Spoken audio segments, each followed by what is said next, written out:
मागच्या वेळी क्युरियस काळेंनी नाशिकच्या हिवाळी गावातल्या अद्भुत शाळेला भेट दिलेली तुम्ही पाहिली. त्या शाळेचं रूप, तिथली ती अचाट मुलं आणि त्यांचे ते शिक्षक. 365 दिवस शाळा भरते रोज. हे सगळं पाहून क्युरियस काळे फुल टाइम असेच चकित मोडमध्ये होते. पण ते सगळं पाहताना या माणसाची नवी क्युरिओसिटी जागृत झाली ना राव. मी यासाठी विचारतोय की ज्यावेळेला आपण पालक असतो त्यावेळेला आपण जास्तीत जास्त घरामध्ये 1 किंवा 2 मुलाचे पालक असतो. तर शिक्षक हा म्हणजे तुम्ही 54-55 मुलांचे एका अर्थाने पालक आहात. 12 तास त्या मुलांबरोबर राहायचं, तुमचं एक स्वतःचं टेम्परामेंट टिकवायचं, हा जो पेशन्स आहे हा आणणं खूप कठीण आहे. आणि आत्ता हाच शिक्षकांमध्ये आत्ता दिसत नाही आहे. लवकरात लवकर रिझल्ट्स हवेत. तर असं राहण्यासाठी तुमचा काय रियाज आहे, काय करता? हाच तो क्षण जिथं काळेंना पालकत्वाचा मुद्दा खुणावू लागला. नाशिकहून परतल्यानंतर काळेंनी त्या विषयात खोल बुडी मारली. फिनलँडमधल्या शिक्षण प्रयोगांविषयी त्यांना माहिती होतीच. त्यांनी तिथले शैक्षणिक कार्यकर्ते हेरंब कुलकर्णी यांना गाठलं. मग जरा आणखी भटकंती केली आणि त्यांनी मुंबईतली 2 खास माणसं शोधून काढली, सजग कलाकार आणि सजग पालक. आता ही सगळी धडपड कशासाठी?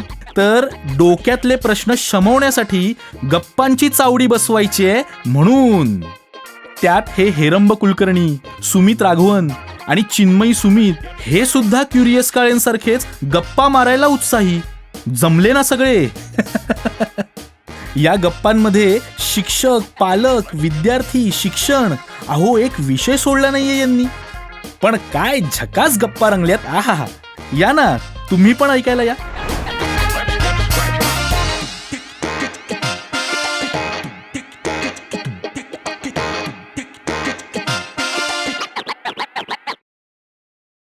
या सिरीजच्या निमित्ताने अभ्यास करत असताना एक खूप इंटरेस्टिंग गोष्ट कळली. पेरेंट्स हा जो शब्द आहे हा एका लॅटिन शब्दावरून आला आहे. जो मूळ शब्द आहे पेरेंट्स असा शब्द आहे आणि त्याचा अर्थ आहे की जो जन्म देतो तो, असा त्याचा अर्थ आहे. आणि पालक हा जो आपल्याकडे शब्द वापरला जातो म्हणजे त्याची उत्पत्ती संस्कृत भाषेत, तर मूळ जो आहे तो पाल असा त्याचा शब्द आहे आणि ज्याचा अर्थ आहे नरिश करणारा किंवा जो रक्षण करतो तो. तर त्यामुळे आपल्यामधला जो पालक आहे तो पालक असा आहे की ज्यांनी जन्म दिलाच पाहिजे असं नाही, ती अट नाही आहे त्याच्यामध्ये. जो नरिश करतो, जो नरिशमेंट देतो तो पालक. ते खूप वेगळं एक मला वाटलं. मुळामध्ये एज्युकेशन आणि लर्निंग याच्यामध्ये फरक असतो का? आणि जर तो फरक आत्ताच्या गोष्टीत जसा दिसत होता तसा जर पडत असेल तर नेमकं काय चुकतं? टीचिंग आणि लर्निंग मध्ये आपल्याला तफावत करावी लागतीये किंवा रादर ती तफावत होतीये, याचा अर्थ अगदी ब्लंट स्टेटमेंट सांगतो. याचा अर्थ आपण स्कूलिंग सिस्टीम मध्ये फेल्युअर आहोत. शिकणे आणि शिकवणे ही प्रक्रिया एकत्र सिम्बॉयटिक चालणे हे शिक्षण व्यवस्थेचं किंवा शाळेचं, शिक्षकांचं काम आहे. आणि त्याच्याकरता म्हणून आपण शिक्षण व्यवस्था केली. नाही तर पूर्वी आपलं एकटं शिकू शकायचं. मनुष्य प्राणी स्वतः एकटा शिकला ना, नंतर तो समाजात एकत्र येऊन समाजात एकत्र म्हणून शिकला. The learning happens individual actually. पण जेव्हा तुम्ही शिकणं आणि शिकवणं म्हणता तेव्हा याचा 2 किंवा जास्ती व्यक्ती त्याच्यामध्ये इन्व्हॉल्ड आहेत म्हणून आपण तो शिकणं आणि शिकवणं आपण अध्यारोप धरतो त्यामध्ये. तर ह्याला जो मूळ शब्द आहे तो शिक्षणशास्त्रामध्ये पेडागॉजी. पेडागॉजीचा मूळ अर्थ असा peda, Latin meaning is a peda means child आणि gogus means developing a leader out of a child. तर त्यामुळे आपली शिक्षण पद्धती, टीचिंग लर्निंग मेथड या दोन्ही एकत्र अशा केल्या पाहिजेत की त्याचा उद्देश असायला पाहिजे की विद्यार्थ्याला स्वतःची शिकायची क्षमता स्वतः कळली पाहिजे. He should lead himself. त्यांनी स्वतःला त्याकरता नेतृत्व म्हणून स्वतः निर्माण केले पाहिजे आणि त्याहीपेक्षा त्यांनी स्वतःची जबाबदारी स्वतः घेतली पाहिजे लाईफ स्किल्सच्या माध्यमात. हा त्यातला मूळ मुद्दा. पण मग टीचर्स आपल्याला सक्षम हवेत नाही का? अगदीच 100%. कारण हे नुसतं असं थातूरबद्ध, हा बाबा मी तुला एक होमवर्क दिलेला आहे किंवा मी तुला हे तुला काहीतरी प्रोजेक्ट दिलेला आहे आता ते तू कर, तसं नाहीये. त्याला गाईड करणं पण गरजेचं आहे. तर त्यामुळे मला असं वाटतं की बेसिक टीचर्स खूप सक्षम असणं गरजेचं आहे, so that they impart just not the knowledge पण ती वाट, हाऊ टू अप्रोच दॅट. कारण इथे बऱ्याचदा असं होतं ना की शिक्षक सोडून मोकळे होतात आणि हा आता घरी करतील ते, किंवा होमवर्क हा जो प्रकार आहे, जसं मी तुमचं एक बघितलं त्याच्यामध्ये होतं की होमवर्क म्हणजे असं नाही की घरी जाऊन केलं पाहिजे, पुन्हा त्याच्यामध्ये शिक्षक इन्व्हॉल्ड असला पाहिजे. तर ते फार महत्वाचं आहे. So how does that happen, ते मला विचारायचं आहे की हाऊ आपण शिक्षकांना कसं काय ट्रेन करू. तर यातला एक महत्वाचा मुद्दा असा आहे की टीचिंग हे सगळं सोपं आहे, शिकवणं सगळं सोपं आहे. ओके. दुसऱ्याला शिकायला प्रवृत्त करणं सगळ्यात अवघड आहे. त्यामुळे teaching is not the important, how to, ज्याप्रमाणे मी स्वतः काम करणं सोपं आहे, दुसऱ्याकडनं काम करून घेणं अवघड आहे. बरोबर. तेच तुम्हाला, आणि हे तर लहान मुलांकडनं काम करून घेणं त्याहीपेक्षा अवघड आहे. You need more planning. तुम्हाला त्याबद्दलचं डिझाईन करावं लागतं, त्याबद्दलची तुमची क्षमता असायला पाहिजे, आणि सगळ्यात महत्त्वाची तुम्हाला विद्यार्थ्यांना ओळखता आलं पाहिजे. बरोबर. तुमच्याकडे विद्यार्थी तुम्हाला माहिती नाही त्याचा अर्थ तुम्ही शिक्षक चांगले नाही आहात. त्यामुळे तुम्ही हे जे सगळे बाकीचे प्रॉब्लेम्स जे आहेत त्याच्यामध्ये आपल्या टीचर एज्युकेशनमध्ये चाइल्ड सायकोलॉजी हा सगळ्यात महत्त्वाचा विषय असतो की जो आपण फक्त थिअरॉटिकली शिकतो, तो प्रॅक्टिकली शिकण्यासाठी त्याच्यामध्ये ॲक्शन रिसर्च करणं अपेक्षित असतं. एक्झाम्पल सांगतो. आमच्या इथं जेव्हा टीचर एखादा होतो त्याला मॅन्डेटरी अशी गोष्ट आहे की 5 वर्ष टीचर एज्युकेशनमध्ये, तरी इयत्ता पहिली शिकवायचं जरी असेल तरी त्याला टीचर एज्युकेशन 5 वर्ष करावं लागतं. आपल्या इथे जे बॅचलर्स ऑफ एज्युकेशन आहे आमच्या इथं 5 वर्ष इंटिग्रेटेड बॅचलर्स प्लस मास्टर, त्याच्यापैकी 1 वर्षभर त्याला रिसर्च करावं लागतं, त्यामध्ये संशोधन, आणि त्या रिसर्चची quality is as good as a PhD. त्याच्यामध्ये त्यांना, आणि त्यातला सगळ्यात महत्त्वाचा पार्ट की तुम्ही विद्यार्थ्याला ओळखणार कसं आणि स्वतःची आयडेंटिटी कशी ओळखा. टीचर एज्युकेशनचा सगळ्यात महत्त्वाचा पार्ट हा how to identify myself as a teacher. तर ही जी प्रोसेस डेव्हलप करायची ती टीचर एज्युकेशनचा महत्त्वाचा पार्ट आहे. ती अभावानेच मला भारतात आत्ता सापडतीये, आणि त्याच्यामुळे आपण फक्त कंटेंट बेस शिकतोय. मला मॅथमॅटिक्स उत्तम येते याचा अर्थ मी उत्तम मॅथमॅटिक्स शिकवू शकतो, तर असं नाही. तर मॅथमॅटिक्स येणं गोष्ट वेगळी आणि मॅथमॅटिक्स शिकवता येणं ही गोष्ट वेगळी आहे. त्यालाच आपण पेडॉगॉजी अशा शब्द वापरतो. तर या सगळ्या प्रोसेसमध्ये जेव्हा आपण हे समजून घेऊ की शिक्षकांची capability, the quality of education model doesn't exceed the sum total of teachers quality, हे जोपर्यंत आपल्याला कळणार नाही तोपर्यंत आपण इन्फ्रास्ट्रक्चर करणार, गव्हर्नमेंट वेगवेगळ्या सुविधा काढणार, पण शिक्षक या गोष्टीवरती आपण कमीत कमी खर्च करणार, त्यांच्या सॅलरीवर खर्च करणार, but we will not help them to develop themselves. आता कलेशी जर याचा हा मुद्दा जोडायचा जर म्हटलं तर शास्त्रीय संगीताच्या क्षेत्रामध्ये असे बरेच जण आहेत की जे शिक्षक उत्तम आहेत पण त्यांची मैफिल रंगत नाही. पण त्यांना शिकवायचं कसं, विद्यार्थ्याच्या मनामध्ये इच्छा शिकण्याबद्दलची कशी जागृत करायची आणि ते कसं कुठल्या कुठल्या टप्प्यावरती काय शिकवायचं हे त्यांना उत्तम माहिती आहे. पण ते स्वतः तेवढे उत्तम गायक असले पाहिजेत हे काही त्याच्यासाठी आवश्यक अशी गोष्ट नाहीये. भारतातल्या शिक्षणाबद्दल मला असं वाटतं की एकूणच आपलं सगळंच जे म्हणजे भौगोलिक रचना म्हणा किंवा आपली लोकसंख्या म्हणा किंवा विविधता म्हणा ही एवढी आहे की एक शिक्षण पद्धती सगळ्यांनाच लागू होईल असं नाही. म्हणजे आत्ता सुद्धा जर आपण NEPचा विचार केला, नवीन जे आपलं शिक्षण धोरण आहे, त्या शिक्षण धोरणामध्ये सुद्धा त्यांनी जी राज्यांना सवलत दिलेली आहे की प्रत्येक राज्यानुसार तुम्ही ह्या गोष्टी थोड्याशा बदलू शकता, कारण तिकडच्या भौगोलिक परिस्थितीनुसार तिकडच्या समस्या वेगळ्या आहेत. त्याच्यामुळे तिकडच्या मुलांना, कारण जगण्याचा आणि शिक्षणाचा हा जवळचा संबंध असला पाहिजे. बरोबर. मी काय शिकतो त्या माझ्या जगण्यात मला आणता येतात का. म्हणजे छोटंसं उदाहरण सांगायचं झालं तर मी मध्यंतरी भिलवडीला एका शाळेमध्ये गेले होते आणि त्यांच्याकडे असं होतं की तुम्ही विविध गोष्टी तुम्ही तयार कराव्यात, संयंत्र काही सुरू करावीत किंवा कुठली कुठली ॲपॅरेटस तुम्ही तुमची डेव्हलप करा. ह्याच्यासाठी त्यांना जेवढी काही सामग्री असेल तेवढी उपलब्ध करून दिली जाते. तर त्याच्यातून मुलांनी काय केलं, उंदीर आलेत तुमच्या गोदामाच्या इकडे हे कळण्यासाठी म्हणून काहीतरी, उंदीर येऊ नयेत म्हणून काहीतरी. आता हे तिथे शेती आहे ना, पाणी भरलंय तर ते कळावं म्हणून तो अलार्म कसा होईल, अशा गोष्टी ज्या त्यांच्या जगण्याशी संबंधित आहेत त्याच्यातली त्यांनी ती ॲपॅरेटस तयार केली आपल्या शिक्षकांच्या मदतीने. तर मला वाटतं की ही यशस्वीता आहे शिक्षणाची, हम्म. की तुमचं राहणीमान जे आहे ते तुम्हाला अधिक उत्तम कसं करता येईल ह्याच्याबद्दलचं तुम्हाला जर शिकवलं गेलं तर मला वाटतं म्हणजे तुमच्या रोजच्या जीवनाशी त्या शिक्षणाचा संबंध पाहिजे. बरोबर. याच नोटवर तुम्हाला दोघांना विचारतो की तुमच्या पालकत्वाच्या या प्रवासामध्ये तुम्ही काय शिकलात? अजूनही शिकतोच आहोत कारण मी नेहमीच असं मानत आलेलो आहे की आज आमचा मुलगा 28 वर्षांचा आहे, मुलगी 25 वर्षांची आहे. तर त्यामुळे आम्हाला आई बाबा होऊन 28 वर्षच झालेली आहे. तरुण पालक होता. त्यामुळे आमचं वय हे काहीच त्याला काही अर्थ बरोबर नाहीये. बरोबर. आणि हे आम्हाला माझ्या मते आमच्या आईवडिलांकडनं हे प्रकर्षाने जाणवत गेलं किंवा हे बाळकडू मिळत गेलं की आमच्या वेळेला ना ही जी काही एक असते ना ती फार बोरिंग बरोबर बरोबर.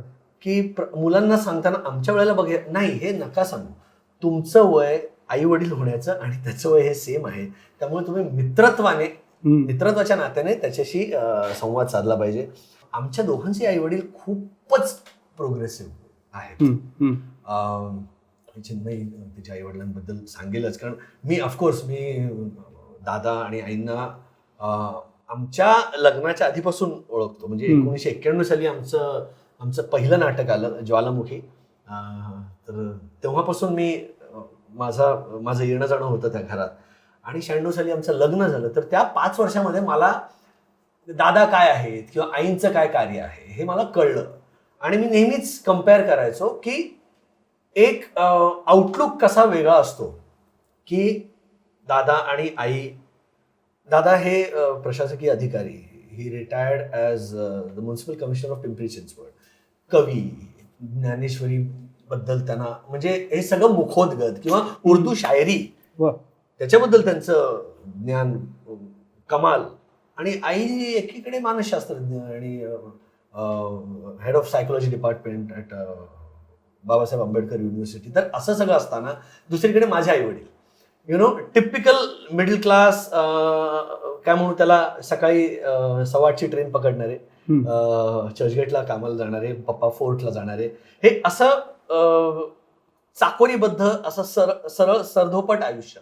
तर त्यामुळे मला ना माझ्या समोर ही 2 वेगवेगळी उदाहरणं आहेत आणि ते आम्ही कुठेतरी आमच्या मुलांवर अप्लाय करण्याचा प्रयत्न केलेला आहे. अप्लाय म्हणण्यापेक्षा की ह्याच्यातलं हे चांगलं, ह्याच्यातलं हे चांगलं आहे, प्रॅक्टिकल असणं चांगलं आणि मग थोडं काय म्हणू रमणं.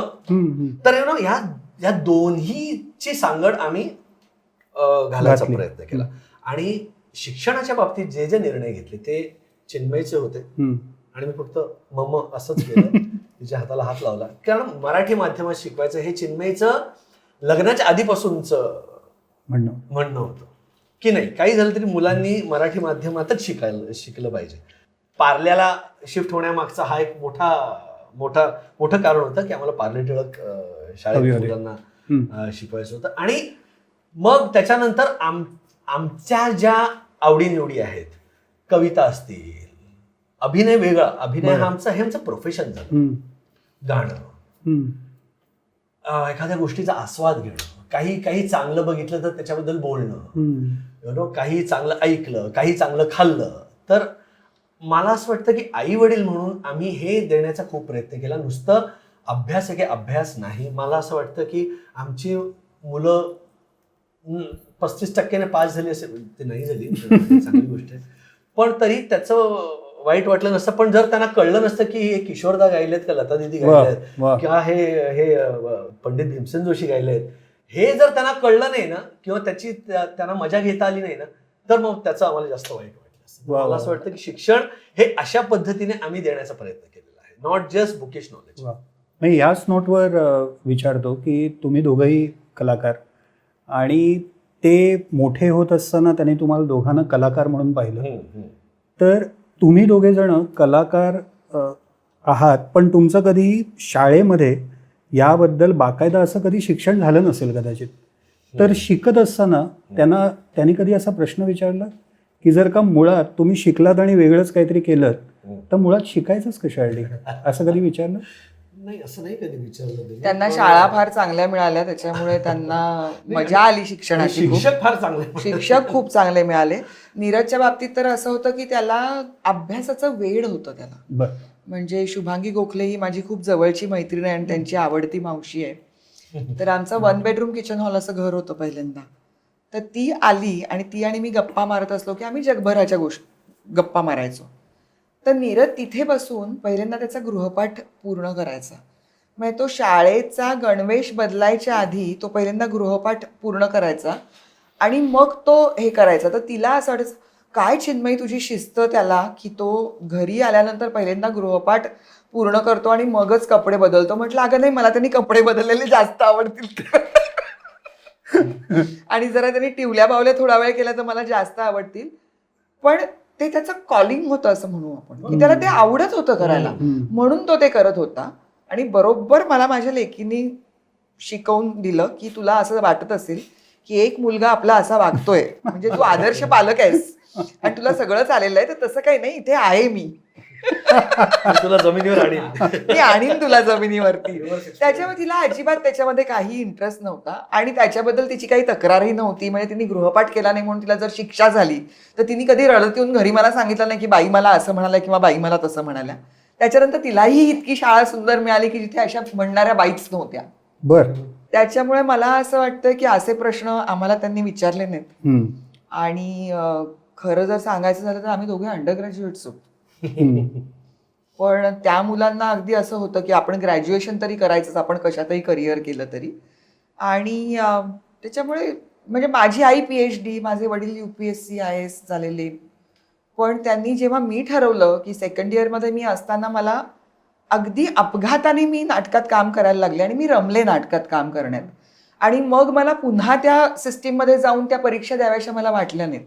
म्हणजे मी जेव्हा 6 जेव्हा मी कॉलेज सोडलं तेव्हा मी सोशॉलॉजीमध्ये पहिली आले होते वर्गामध्ये.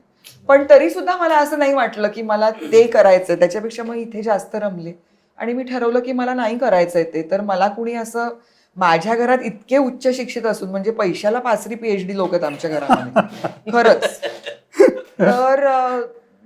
तर काही त्याच्यात असं कुणी मला हे नाही केलं की कसं असं कुणीच मला म्हटलं नाही.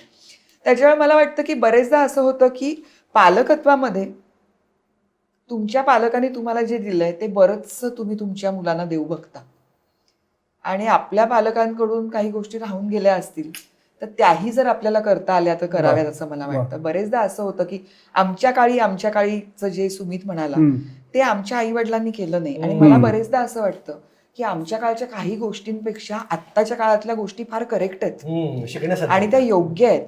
म्हणजे जसं आता मुलं खूप बॉडी शेमिंगच्या बद्दल किंवा रेसिझम बद्दल मुलं केवढी हे जागृत आहेत आता आणि त्याच्याबद्दल ती बोलतात.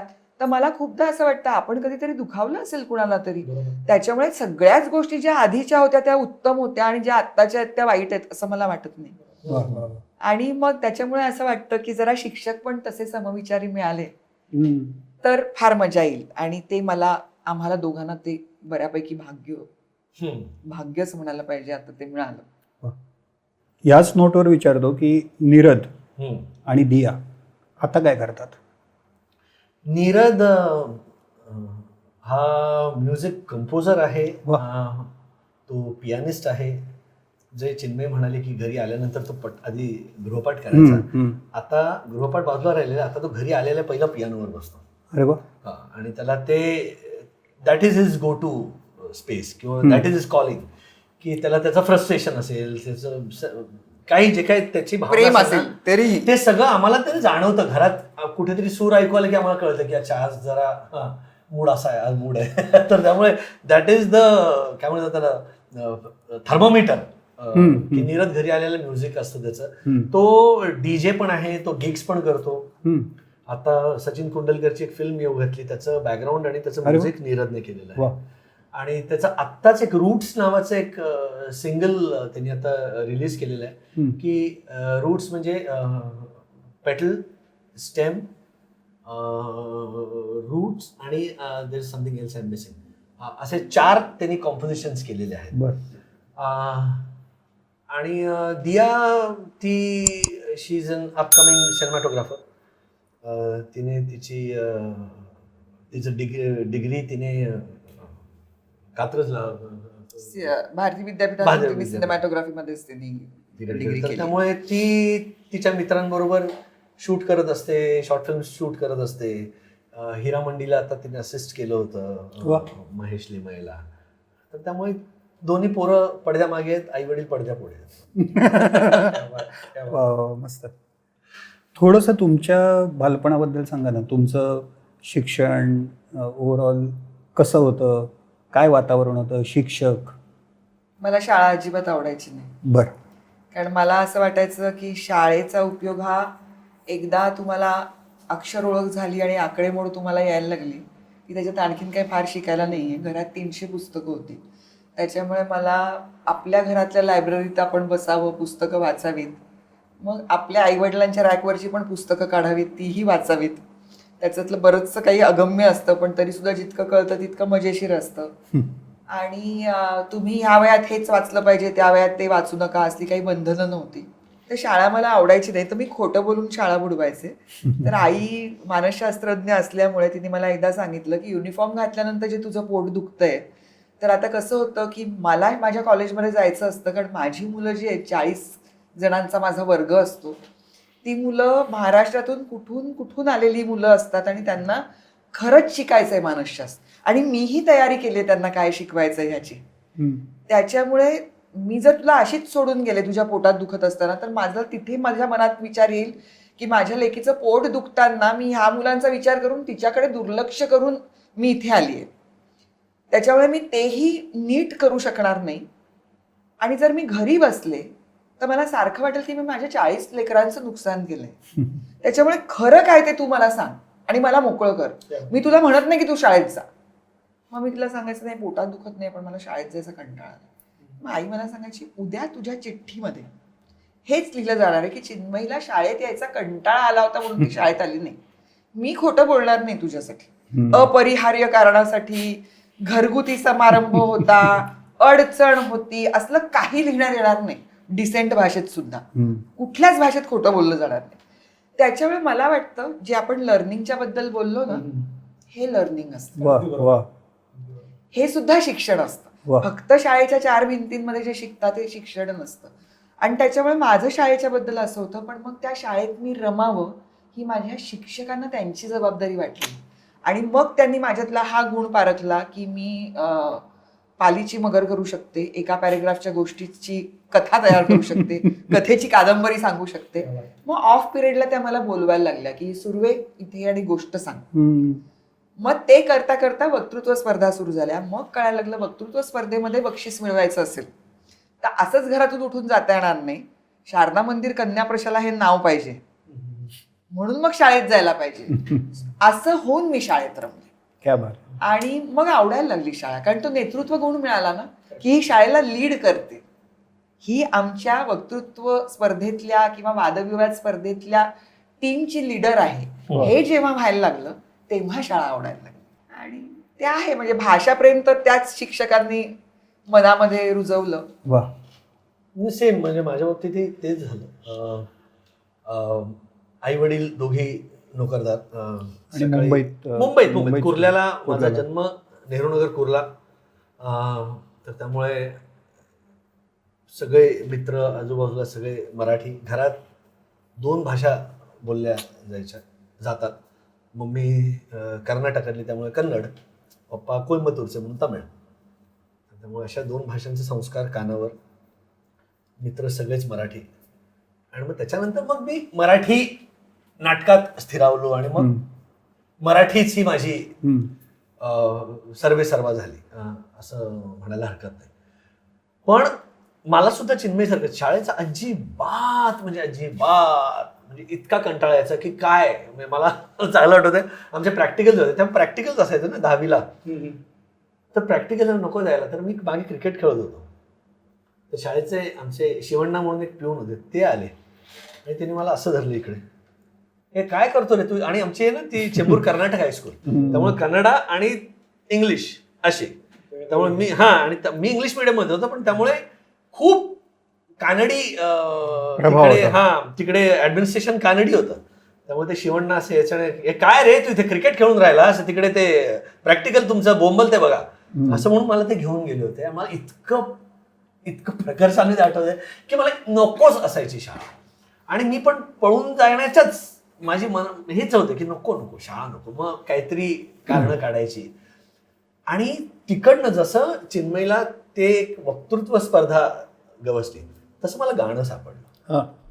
की 6वी 7वीत असताना शंकराभरणम नावाचा एक चित्रपट आला होता जो म्हणजे अप्रतिम अप्रतिम गाणी होती त्या चित्रपटातली. तर ती मी तयार केली होती. तेलुगू चित्रपट काही संबंध त्यातलं आठवतंय काही एखादं गाणं? ब्रोचे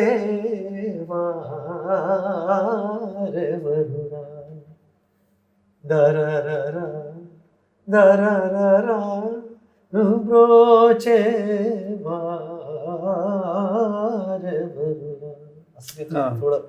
तर ते इतकं आणि SP बालसुब्रमण्यम आणि त्यामुळे काय झालं होतं ते पाठांतर केलं होतं मी आणि मग जसं चिन्मयला फावल्या वेळात ते जरा गोष्ट सांगतं असं त्याला बोलवा रे सुमित गाणं म्हण इकडे. तर तसं आणि मी त्याच्याबरोबर गायला महालक्ष्मी महालक्ष्मी आई अय्यर तेव्हा माझ्याबरोबर ती माझ्या शाळेतली. तर महालक्ष्मी एकीकडे गाते एकीकडे मी गातो असे 2 मुलं. आणि मग पंजाबी गाणं शिकलो होतो.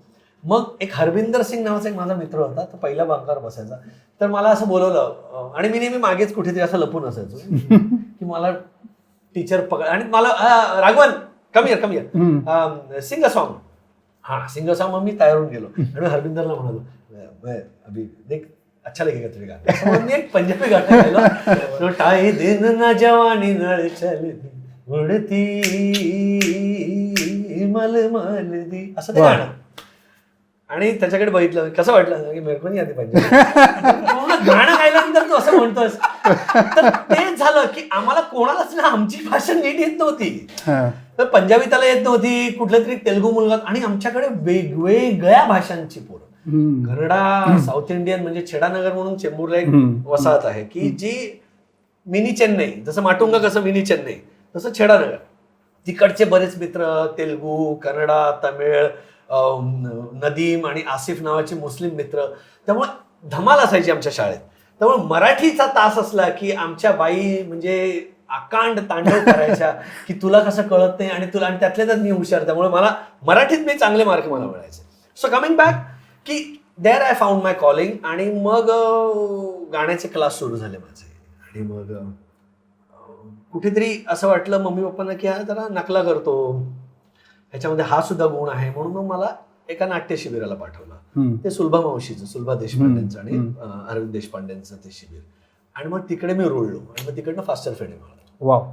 कारण फास्टर फेणे हे आधी पप्पा देशपांडे डिरेक्ट करणार होते. मग नंतर त्यांचं खाली निधन झालं आणि मग सुलभा मावशीने सगळे सूत्र आपल्या हातात घेतले आणि मधुरा जसराज प्रोड्युसर सुलभा देशपांडे दिग्दर्शिका. त्यामुळे मधुरा जसराज म्हणजे डायरेक्ट तुम्हाला पंडित जसराजच त्यांच्याच घरी येणं जाणं आणि शांताराम स्टुडिओ कारण ते लिनिएज होतं ते. त्यामुळे मग ते सगळं विश्वच बदललं की मग अभ्यास मागे पडला. बरं झालं पण मग गाणं आणि मग सुरेश जी वाडकरांकडे शिकलो कारण तेव्हा जिंगल्स गायला लागलो होतो. आणि तिकडे पद्मा मला भेटली पद्मा मेनन. मग पद्मा तेव्हा सुरेशजींकडे गाणं शिकायची. तर ती म्हणाली की ती समीर दाते चल तुला सुरेशजींची भेट घालून देते आणि मग सुरेशजींकडे गेलो.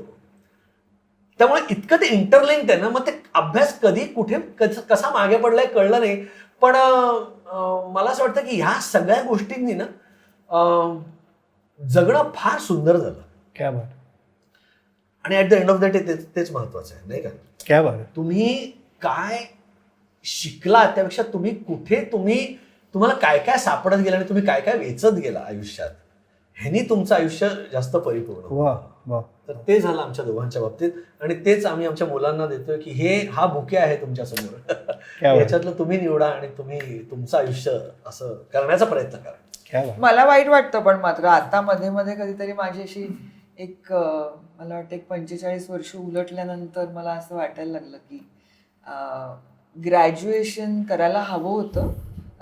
एकतर जसं मी म्हटलं की लर्निंग जे असतं ते फक्त काही तुमचं त्या इन्स्टिट्यूट म्हणजे त्या वर्गात नाही होत, पण इन्स्टिट्यूटमध्ये पण बरंच होतं की ज्या त्या इंटर कॉलेजिएटमधली जी मजा असते ना, त्या स्पर्धांची सुरस किंवा त्याच्यासाठीचं काम करणं आणि त्याच वेळेला आपल्या आवडीचा विषय आपण शिकत राहणं पुढे, हे आता असं वाटतं मागे वळून बघताना की ते पूर्ण करायला पाहिजे होतं. असं त्या वयात ते करावं असं वाटतं आता. नाही, पण मला असं वाटतं की नाही, त्याला काही हे नाही आहेत, लिमिटेशन्स नाही आहेत. म्हणजे तुम्ही कधी काही शिकू शकता.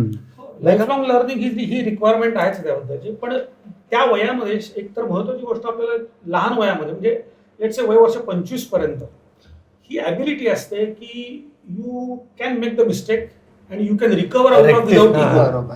रिकवर आउट ऑफ इट हे महत्वाचं आहे. Without ego. हे महत्वाचं आहे. तुम्ही वय वर्ष 40च्या वेळेला तुम्ही मिस्टेक करणं आणि त्याच्यातनं तुम्ही समाजाला फेस करणं होऊ शकत नाही. म्हणून वय वर्ष 40 नंतर माणसं बिझनेस पण सुरू करू शकत नाही. रिजिडिटी येत जाते बहुतेक आणि ते business पण create होतं एक, नाही का? त्यामुळे लहान वयात शिकणं हे त्याच्या कसं करता आपण म्हणतो ती लॉजिक आहे. आता अनफॉर्च्युनेटली आपल्या शैक्षणिक संस्था ती मिस्टेक करायला वाव देत नाही. शिक्षणाचा मूळ उद्देश हा तुम्ही स्वतःहून शिकणे, एक्सपेरिमेंटल शिकणे, आणि त्या एक्सपेरिमेंट करता करता मिस्टेक होणार ती अवेलेबिलिटी शिक्षकांनी करून देणे, यालाच आपण करिक्युलम डिझाईन म्हणतो आपण. आणि ते न झाल्यामुळे आपण ह्या सगळ्या म्हणून आपण घाबरतो की शिकायचं नाही म्हणून. पण जर ठरवलं की अरे मला शिकायचंय तर ह्याचा अर्थ माझी मिस्टेक होणार, त्यातनं मी शिकणार, तर मग आणि ती शक्यता 25 वर्षाच्या आधी असते. हे सायंटिफिक पण आहे. कारण की अंडर ब्रेन डेव्हलपमेंट आपला फ्रंटल कॉर्टेक्स जो असतो ऍक्च्युली तो 25 वर्षापर्यंत डेव्हलप होत असतो. त्यामुळे 25 वर्षापर्यंत आपण बिनधास्त असतो बरेचसे. म्हणून तर ते म्हणतात की आपण वय वर्ष 18 ते वय वर्ष 25 या वयात आपल्याला प्रेम पण होतं, वी आर सो ओपन, आपल्याला सगळं वाटतं we can do everything together. आणि 25 वर्षानंतर आपण थोडी अक्कल यायला लागते आपल्याला की काय म्हणून गद्दे 25 हा शब्द काही चुकी शब्द वापरला, it's based on brain development. त्यामुळे त्या वेळात तुम्हाला ही शक्यता असते की तुम्ही मिस्टेक करा, शिका, कारण की तुमच्यावर डिपेंडन्सी नाही. एकतर पहिली महत्वाची गोष्ट म्हणजे भरपूर शिका. सो ॲज अर्लियर पॉसिबल तुम्ही शिकून घ्या, असं आमच्या वैयक्तिक आम्ही म्हणतात त्याकरता. When we invest a lot in that part. पण अवतीभोवती आज आपण बघतोय 50ची माणसं सुद्धा त्यांचे ब्रेन डेव्हलप झालेले नाही. तो एक वेगळाच मुद्दा आहे. त्या पद्धतीचे निर्णय घेत आहेत जे चालू आहे, ते असं वाटतं की तो कॉर्टेक्स जो आहे होतोय अजून. कॉन्टेक्स्ट विसरलाय तो सगळ्या. आपल्याकडे भाषा शिक्षण ज्या पद्धतीचं होतं, म्हणजे मी जरा माझ्या अनुभवांतीच बोलणार, कारण मी माझ्या मुलांना भाषा शिकताना कसं बघितलंय ह्याच्याबद्दलचं मी सांगते की आपल्याकडे भाषा शिक्षण शाळांमधलं हे रीडिंग, रायटिंग, लिसनिंग ह्या तिन्ही गोष्टी एकत्र एक्झॅक्टली रिव्हर्स. पहिल्यांदा लिहायला शिकवतात, म्हणजे इंग्रजी तर अशीच शिकतात. पहिल्यांदा ABCD मुलं शिकतात, मग शब्द तयार करायला शिकतात, म्हणजे लिहायला, मग ते पाठांतर करतात. आणि 100% चुकीचं आहे. हां, आता ह्याच्यामध्ये पहिलीपासून मराठी माध्यमाच्या शाळांमध्ये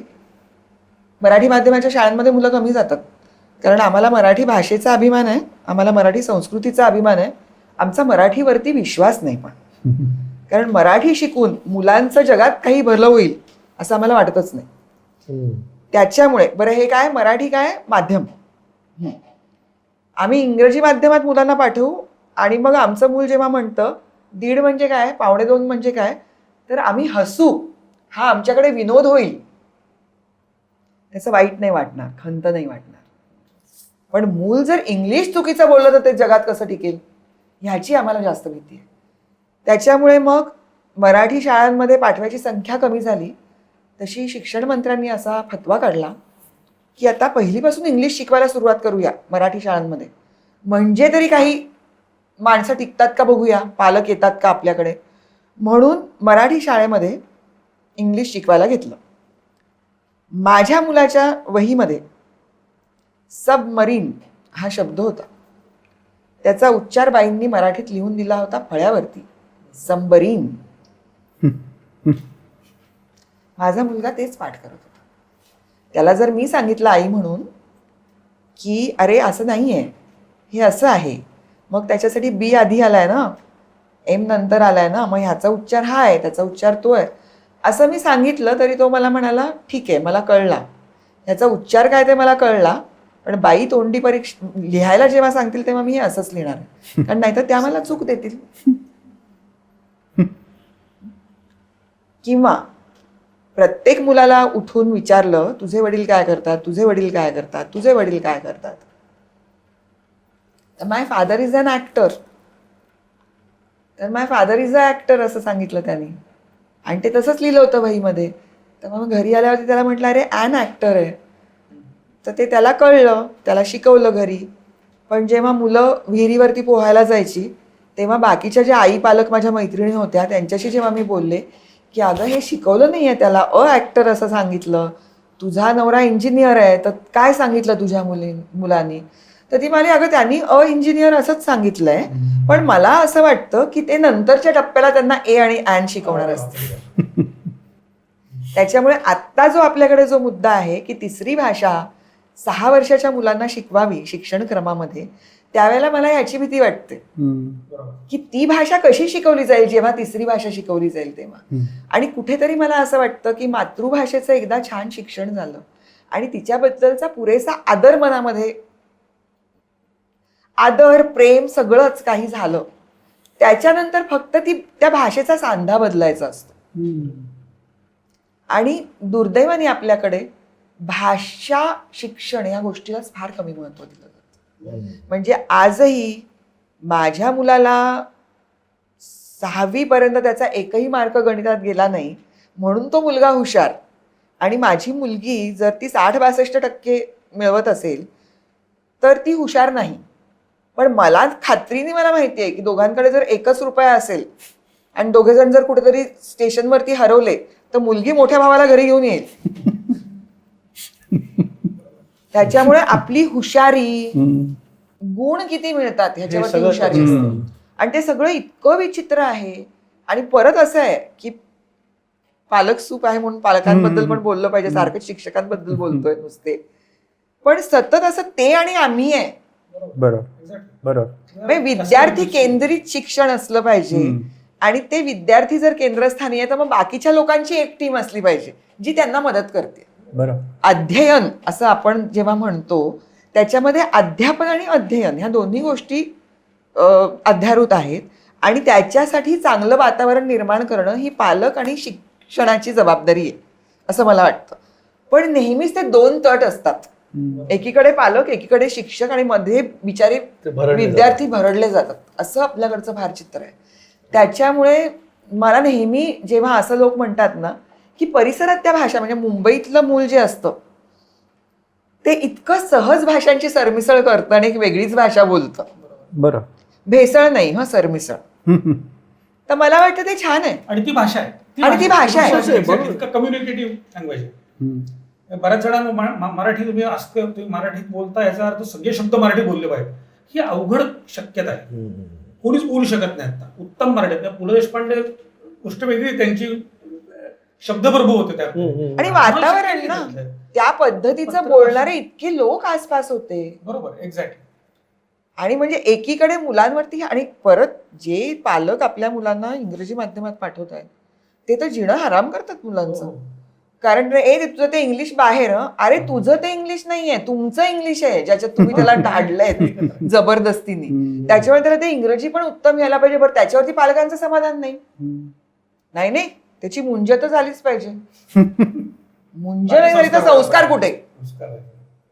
मुंज हा संस्कार आहे, पण भाषेचा संस्कार हा महत्वाचा नाही. मी ह्याच नोटवर विचारतो की कंटिन्यू मला येतं, भाषा शिकवायची पद्धत आपली चुकती आहे.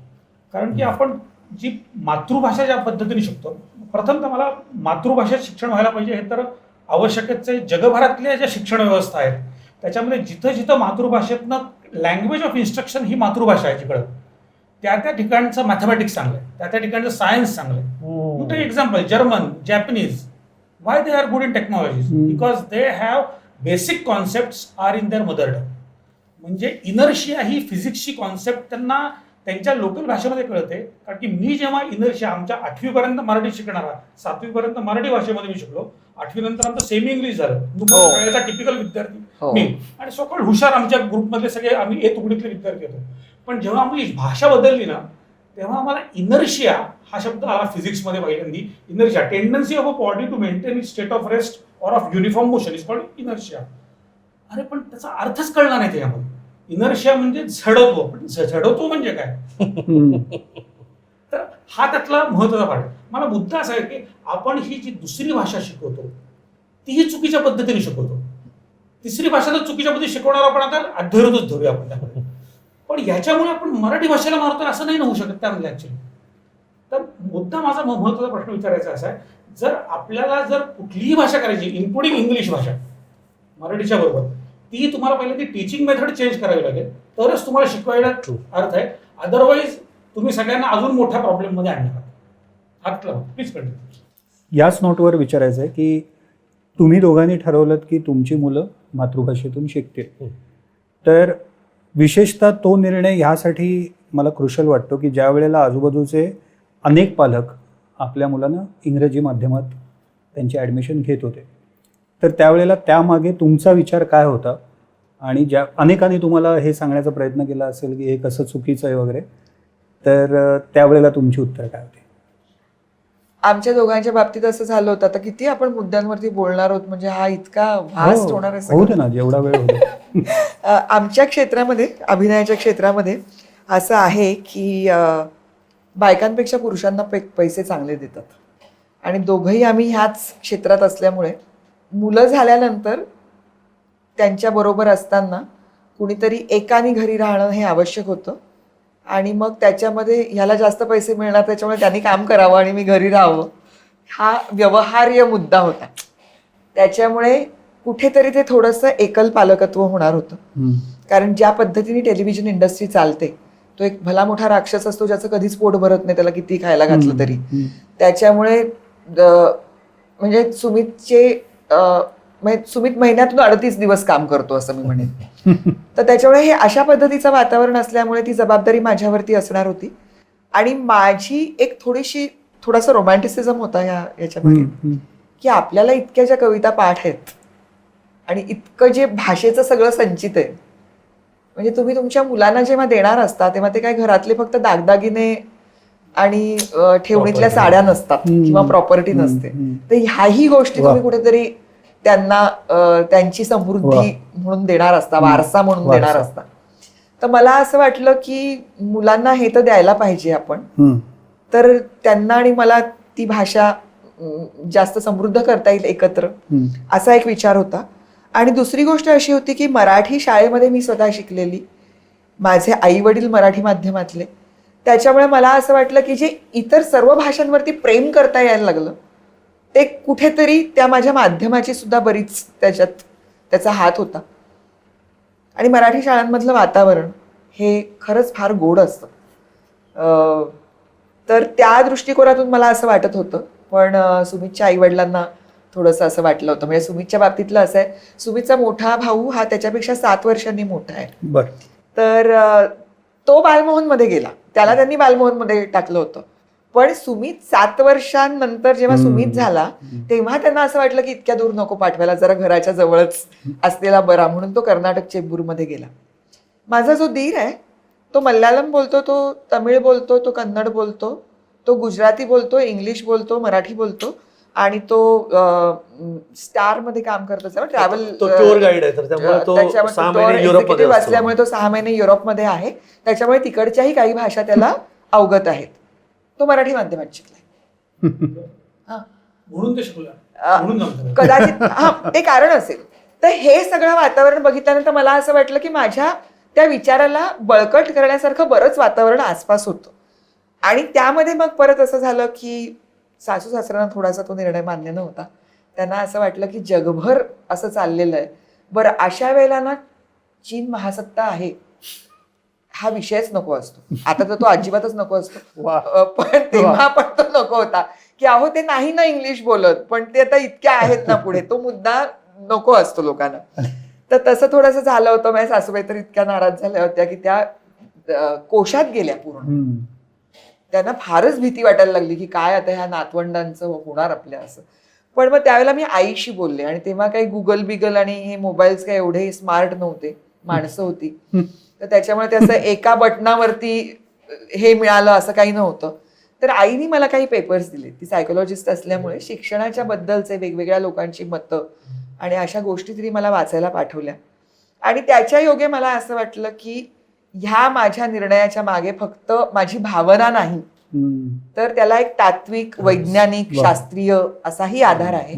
असं म्हटल्यानंतर मी म्हटलं की आता थोडंसं असं करायला पाहिजे की काही काही लग्नांमध्ये असं होतं ना की मुलगा जरा वाया गेलाय पण लग्नानंतर सरळ होईल, तसं म्हटलं की एकदा शाळेत जाऊ दे मग त्याच्यानंतर वातावरण गोड होईल. आणि खरंच असं झालं की नीरजच्या शाळेमध्ये आजी आजोबांचा दिवस वगैरे असा जेव्हा झाला, किंवा मला आठवतंय नीरजच्या शाळेमध्ये दसरा होता आणि ते पाटीवरती सरस्वती काढून आणायची होती आणि ती मला जाम काही केल्या जमेना आणि त्याच्या आजीला ती आली पटकन, कारण त्या रांगोळ्या काढायच्या ना, आणि त्यांना ते इतकं अद्भुत वाटलं की शाळेमध्ये ही अशी काहीतरी गोष्ट होतीये आणि ते जोडल्या गेल्या, कारण त्यांच्या शाळेमध्ये पण ते होतं. आणि मग तो निर्णय घेतला गेला. सुमितला सांगितलं. सुमित आमचा फार रॅशनल माणूस आहे, तो दोन्हीकडचं ऐकून घेतो आणि मग ज्याचं त्याला वाटेल की हे योग्य प्रमाणात आहे त्याला तो पाठिंबा देतो. मग त्याच्या वेळेला तो चेहरे बघत नाही लोकांचा. त्याच्यामुळे मग सुमितला असं वाटलं की नाही, तुझा हा निर्णय जो आहे तो बरोबर आहे. आणि दुसरी गोष्ट, मी ही गोष्ट मी ठेवलीच होती, म्हणजे परतीचे दोर कापून नव्हते टाकले. मी माझ्या दोन्ही मुलांना असं विचारलं होतं एकेका टप्प्याला की तुम्हाला जर असं वाटत असेल की मी चुकीचा निर्णय घेतला, कारण पिअर प्रेशर पण असतं. बाकीची आमच्या कझिन्सची मुलं इंग्लिश शाळांमध्ये जात असल्यामुळे त्यांना जर असं वाटत असेल की आपल्या आईने आपल्याला अशा सँडल घालून जाणाऱ्या शाळेत पाठवलं आणि ही मुलं अशी छान बूट घालून आणि चांगले युनिफॉर्म्स घालून, हे पण असू शकतं. त्या वयाच्या मुलाच्या डोक्यात सर्व गोष्टी येऊ शकतात. तर आपल्यावरती कुठेतरी आपल्या आईने अन्याय केलाय, वडिलांनी अन्याय केलाय असं जर वाटत असेल तर मी केलेल्या अन्यायासाठी तुम्हाला एवढंच भोगावं लागेल की सुट्टीच्या दिवसांमध्ये जास्त खेळता येणार नाही, पण आपण इंग्लिशमध्ये अभ्यास करू आणि मी तुम्हाला इंग्लिश मिडियममध्ये प्रवेश मिळवून देईन, कारण ती मुलं तितकी अभ्यास करण्याजोगी होतीही. असं मी सांगितल्यानंतर नीरज मला नाही अम्मा, मला माझीच शाळा आवडते. तर मी त्याला विचारलं होतं की का तुला तुझी शाळा आवडते, तर तो मला माझ्या बाई सतत हसत शिकवतात, त्यांना प्रत्येक मुलाचं नाव माहिती असतं आणि अम्मा त्यांच्या साडीला तुझा वास येतो. त्याच्यावरून मला कळलं की जर माझं लेकरू शाळेमध्ये जर कधी पडत झडत असेल तर ती बाई नक्की त्याला जवळ घेत असणार, त्याच्याशिवाय त्याला त्यांच्या साडीचा वास कसा येईल. त्याच्यामुळे हे वातावरण द्यायचं होतं म्हणून मराठी माध्यमाचा विचार केला. आणि आज खरंच म्हणजे आता मी काय फार हे अभिमानाने सांगत नाही, पण आता माझी मुलं एकमेकांशी नाही खरं तर अभिमानानेच, पण ती अगदी छान कॅज्युअल कॉन्व्हर्सेशन सुद्धा इंग्लिश करतात. त्यामुळे हा उगाच न्यूनगंड आई वडिलांच्याच मनात असतो. म्हणजे कित्येकदा आता नीरज जेव्हा त्याला लिहायचं असतं, म्हणजे एक तर तो ही राईट्स म्युझिक, तर त्याच्यामुळे ते नोटेशन्स आणि ह्या गोष्टी तर झाल्याच, म्हणजे त्याला तीही भाषा अवगत झाली. पण त्याच्याही पेक्षा जेव्हा त्याला त्याचे विचार मांडायचे असतात आणि ते एका डिसिप्लिनमध्ये जेव्हा करायचं असतं तेव्हा त्याला ते पटकन इंग्लिशमध्ये लिहायला लागतो. आणि ते इंग्लिश तो तितक्याच सहजतेने ज्या माणसाला इंग्लिश येत नाही त्याला हिंदी किंवा मराठीमध्ये तो त्याला ते सांगू शकतो. मी अशा करता म्हटलं की मराठी भाषेमध्ये आपले बंधू हे त्यांनी का शिकू शकले एवढ्या भाषा, किंवा आता मुलापासून तुम्ही एक्झाम्पल सांगितलं की तो इंग्लिशमध्ये पण उत्तम आहे. तुम्हाला एक तुमची भाषा जी मातृभाषा किंवा परिसर भाषा एक तुम्ही स्ट्रॉंग करायला पाहिजे. ती एवढी स्ट्रॉंग करायला पाहिजे की त्याच्यातनं तुम्हाला साहित्य अप्रिशिएट करता आलं पाहिजे, तर तुम्ही इतर भाषा शिकू शकता. आस्वाद घेणं जे आपण म्हणतो ना, म्हणजे सुमित मगाशी त्याच्या बोलण्यामध्ये मिळाला, सगळ्याचा आनंद आणि आस्वाद घेता यायला पाहिजे असं मला वाटतं. आणि मला असं वाटतं जर तुमची मातृभाषाच तुमची जर परिसर भाषा असेल, म्हणजे आता तुमच्या मुलांच्या बाबतीमध्ये त्यांची जी मातृभाषा आहे ती त्यांची परिसर भाषा नाही, पण तरी सुद्धा त्यांना दोन्हीचा आस्वाद घेता येतोय ना. आमच्या मुलांना 6 भाषा बोलतात. हा, तर तेच मला तुम्हाला तेच विचारायचं होतं की ते जे तुम्ही मगाशी आपण अशाच गप्पा मारत असताना जे सांगितलं की तुमच्या मुलांना त्यांची मातृभाषा शिकता यावी अशी योजना त्या परदेशात सुद्धा केली जाते, तर त्याच्याबद्दल सांगा ना. तर प्रथमतः फिनलंडमध्ये मूळ भाषा फिनलंड, आमच्या इथं इंग्लिशचा अजिबात सोच नाही. आमच्याकडे इंग्लिश ऑलिम्पियाड्स वगैरे अशा काहीतरी फालतू प्रकार होत नाहीत. हे ऐकलं पाहिजे सगळ्यांनी. त्याच्याबद्दल पालकांना काही हार्ट अटॅक्स येतील की तुम्ही असं ऑलिम्पियाडला फालतू बिलतू म्हटलं तर. पालक सूप देऊ आपण नंतर. तर ते प्रकार नाही. त्याचं कारण महत्वाची गोष्ट अशी आहे की एकतर युरोपमध्ये प्रत्येक देशाची स्वतःची वेगळी भाषा आहे हा. आणि ती भाषा जपण्यासाठी ते भयंकर प्रयत्न करतात आणि त्यामुळे शाळांमध्ये जे शिकवतात ते फिनिश इन्स्ट्रक्शन नॉलेज असतं.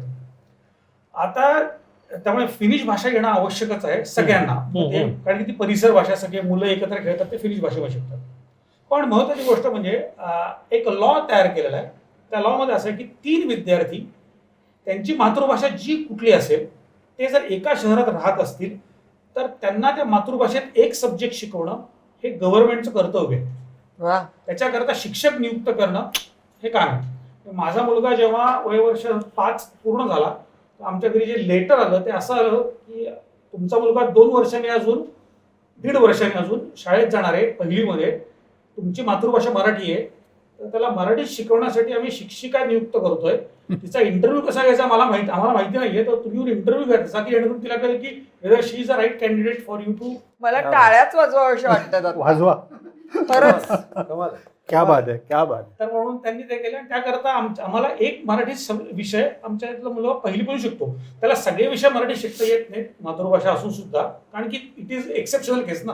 बरोबर आहे. पण आमच्या इथं आमच्या शाळांमध्ये आता आपल्या इथे इंटरनॅशनल स्कूल असा एक वर्ड असतो ना आपल्या इथं. आमच्या इथं एका शाळेमध्ये कमीत कमी 60 भाषा शिकवल्या जातात आणि 60 भाषांची विद्यार्थी मल्टीनॅशनल मुलं त्यामध्ये उपस्थित असतात.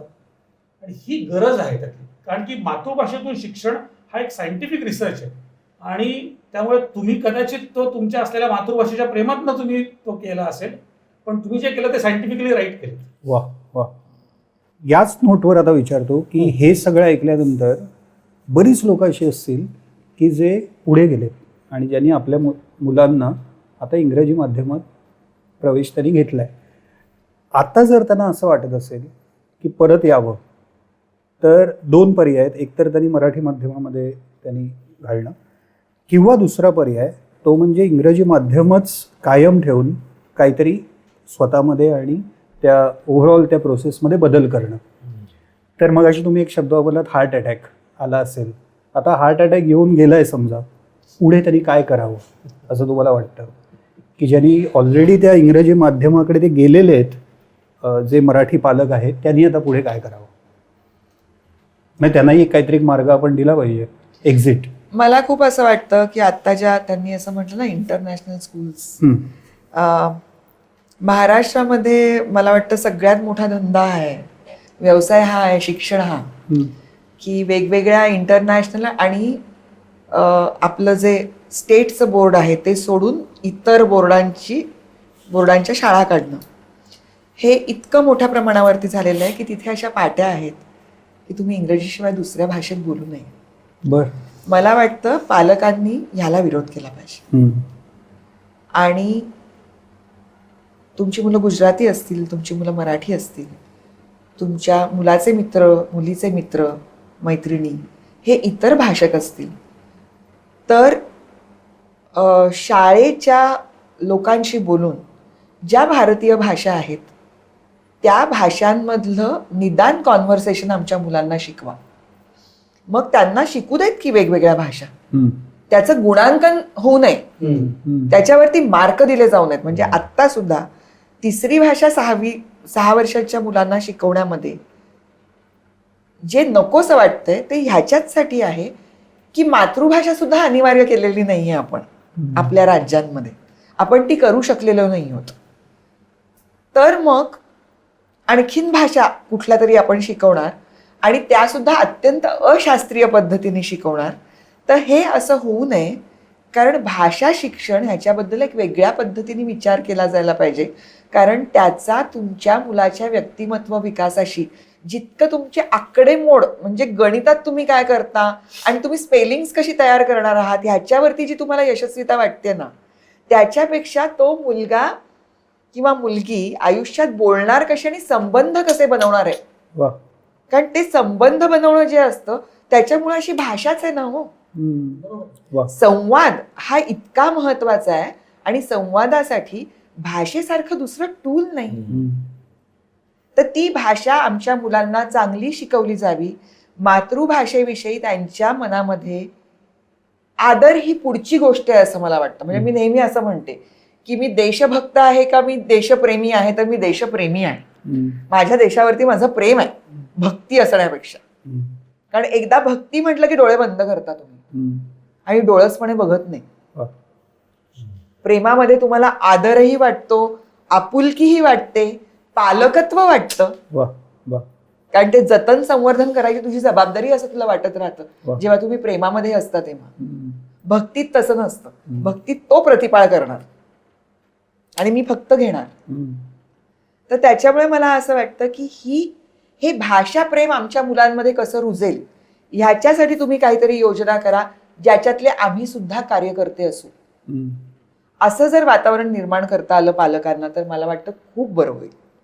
एक तिघांनाही एक प्रश्न कॉमन की मगाशी सुमित तुम्ही म्हणालात की आम्ही 28 वर्षाचेच पालक होतात, बरोबर? तर हा जो प्रवास असतो ना त्या प्रवासामध्ये मुलंच आपल्याला खूप काही शिकवत पण असतात. आणि एखादं वाक्य, एखादा प्रसंग, एखाद्या रिअलायझेशन सारखं असतो आणि हे वाक्य ह्या मुलाकडून येईल असं आपली अपेक्षा नसते आणि काहीतरी येतं.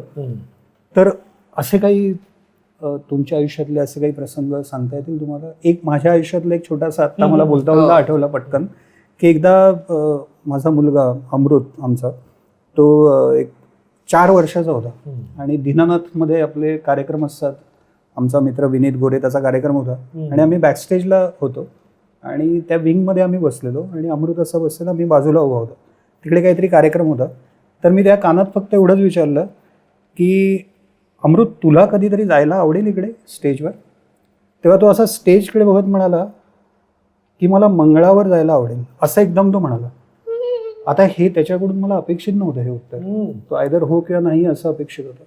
तर असे काहीतरी एक आयुष्यातले असे प्रसंग असतात. तर असे काही आठवतात तुम्हाला की मुलंच काहीतरी शिकून जातात?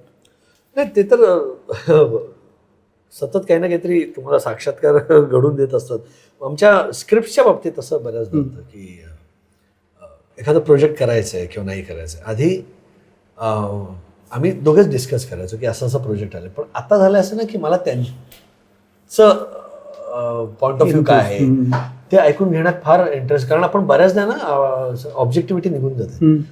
तर ते काहीतरी त्याच्यामुळे तुम्हाला सांगतात की अरे हे बघ, हे असं पाहिजे, हे तसं पाहिजे, किंवा काही सूचना. तर असं होत असतं सतत. ते तुम्हाला काही ना काहीतरी सांगत असतात. किंवा आता भाषा सुद्धा इतकी काय काय ते शब्द आहेत ते इतके ते जेनझी ते जे शब्द आहेत ते सुद्धा तुम्हाला ते इंट्रोड्यूस करत असतात. ते भाषेचं शिक्षण आमचं चालू आहे. ते चालूच असतं. इमोजीज, चुकीच्या इमोजीज टाकल्या तर मुलं म्हणतात अगं ते त्याचा अर्थ तो नाही आहे, तो प्लीज तो नको टाकूस. हो, डेल्युलू वगैरे असं काय काय शब्द आमच्या कानात. तर त्यामुळे हा गमतीचा भाग झाला. पण नाही, शिकण्यासारखं भरपूर आहे. ते ज्या पद्धतीने ते बघतात ना आयुष्याकडे, त्याने सुद्धा तुम्हाला एक वेगळी इन्साइट मिळते. जावेद साहेबांचा एक इंटरव्ह्यू बघत होतो, त्याच्यामध्ये ते म्हणाले थे हमारी जनरेशन को ये लगता है कि हमारे जो ऊपर जो थे ना उन्हें कुछ समझ में नहीं आता और जो हमारे बच्चे उन्हें तो बिल्कुल नहीं समझ में आता. लेकिन जब आप अपने बच्चों के बारे में सोचते हो तब आप ये मानते हो तैयार नहीं होते कि उनके जो ऊपर है मतलब हम वाह वाह वाह वाह वाह वाह, हे कन्व्हिनियन्स आहे तुमचा. तसं नाहीये. मुलांच्या बाबतीत आपण हे खूपदा करतो नाही का की आता तू लहान नाहीस असं म्हणायचं एकदा, आणि कधीतरी मग तो जेव्हा त्याच्या अखत्यारीत काहीतरी करायला जातो तर शिंग फुटलेत का तुला असं. हे तर म्हणजे भारतीय पालकत्वाचं अगदी महत्वाचं हे आहे होतं. नीरजच्या बाबतीमधल्या आणि दियाच्या बाबतीतल्या 1-2 गोष्टी मला अशा आठवतात. त्या अशा आहेत की नीरज काही त्याच्या हातातून पडलं, तुटलं तर घाबरायचा. तो खूप सेन्सिटिव्ह आहे आणि सेंटिमेंटल आहे. तर तो इतका दचकायचा की मी म्हणायला सुरुवात केली होती नेव्हर माइंड, तो घाबरू नये म्हणून.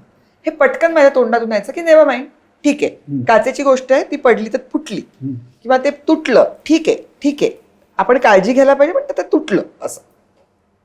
तर नीरद माझ्या पोटात असताना माझ्या मैत्रिणींनी मी रोज सूप प्यावं म्हणून एक खूप सुंदर हँडमेड सिरॅमिकचा बोल दिला होता आणि चमचा. आणि ते नीरद थोडा मोठा झाल्यानंतर त्याच्यानी मी त्याला सूप द्यायचं त्याच्यामध्ये, पालक सूप. योजना बघा. तर ते करताना माझ्याकडे जी मदतनीस ताई होती तिथे मायक्रोवेव्ह मधून तो बोल काढताना तिच्या हातून निसटला आणि तो खळकन फुटला आणि मी अगं असं म्हटलं. तर नीरदनी माझ्याकडे बघितलं आणि म्हणाला ती घाबरेल पटकन, नेव्हर माइंड म्हण. क्या बात.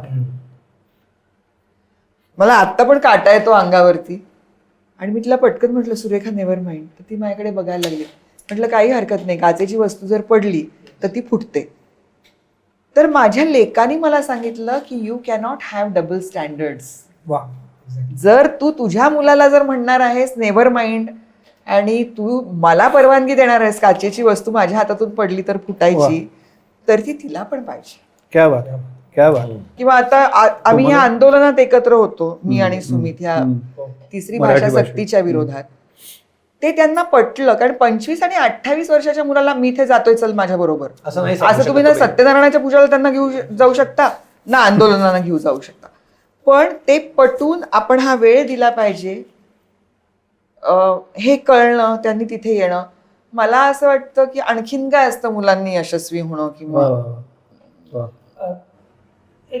एक सगळ्यात महत्वाची गोष्ट आता जो फरक झालेला आहे यामध्ये, आता जेन झी आणि जेन अल्फा, त्याच्यापैकी जेन अल्फा ज्यांची आता मुलं वय वर्ष 12 पेक्षा कमी आहेत, त्यांचे कॅरेक्टरिस्टिक्स तर अजूनच स्पेसिफिक झालेले आहेत. त्यांचा इंटरफेस हा डोळे नसून स्क्रीन आहे. त्यामुळे त्यांच्यासाठी असलेला लर्निंग एक्सपिरियन्स हा पूर्ण स्क्रीन मधून येतो. आणि त्याला चूक बरोबर तुम्ही नाही करू शकत त्याबरोबर, कारण की तुम्ही आपल्या पिढीनं त्यांना ते दिलेलं ऑब्जेक्ट दिलेलं आहे त्यांना, त्यामुळे त्यांना तुम्ही झोशी नका धरू. तर ज्या पद्धतीनं आपण कदाचित आपल्या लहानपणी पाठांतरातनं चांगलं शिकलो, तर ही मुलं त्यांच्या माध्यमात, कारण की आपल्याला पाठांतर ऑप्शन होता कारण की आपल्याकडे स्क्रीन जास्ती नव्हती, पण ती मुलं जास्त स्क्रीनच्या माध्यमातून शिकतात.